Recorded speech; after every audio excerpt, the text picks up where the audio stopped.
Hey, welcome back. In this session, we want to speak about levels of AI. We have already an idea what AI actually can be, but what kind of aspects of AI exists, because it is a rather broad field and sometimes we are really interested in those intelligent self-learning systems. So on a very, very high level, there are two major directions of AI. One is a strong AI and the other one is a weak AI. The strong AI is quite commonly assumed to be the definition of AI as really an AI which is able to imitate and maybe even replicate human intelligence. It should learn by itself, it should be self-conscious, and maybe even when we interact with it, we at some point don't even realize that there is an AI inside, but we might even assume it's a human being.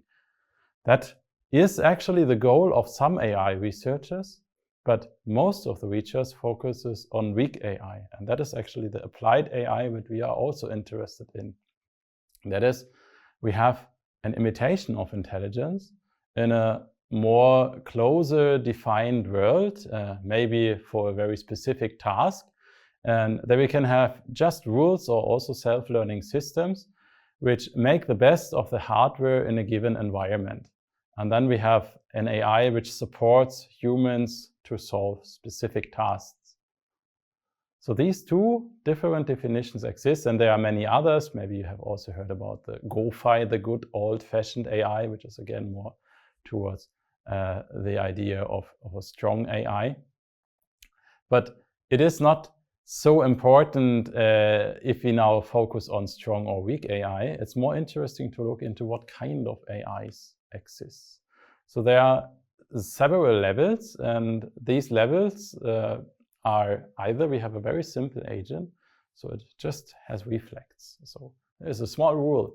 If the temperature is higher than 50 degrees, then switch on the water or turn on the air conditioning or whatever. So there can be very simple rules, and that's already a basic AI.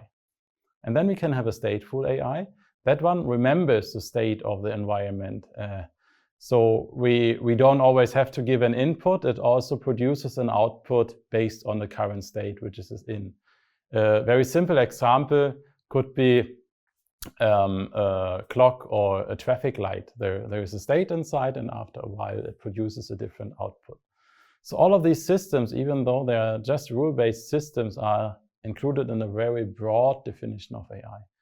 However, in most of the AI applications, we are interested in systems which go beyond that. They, for example, are able to pursue a given goal.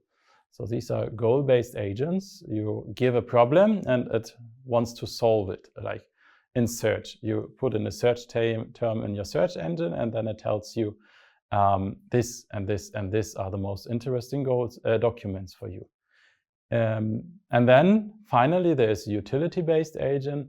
That one doesn't only fulfill the goal, but also tries to optimize the way to reach that goal. So if you want to travel from A to B, there are many, many ways. You could even walk maybe, but that's not what we typically are interested in. So it tries to optimize either for time, for cost, or combined optimization, time, cost, and the energy used, so the effect to the environment.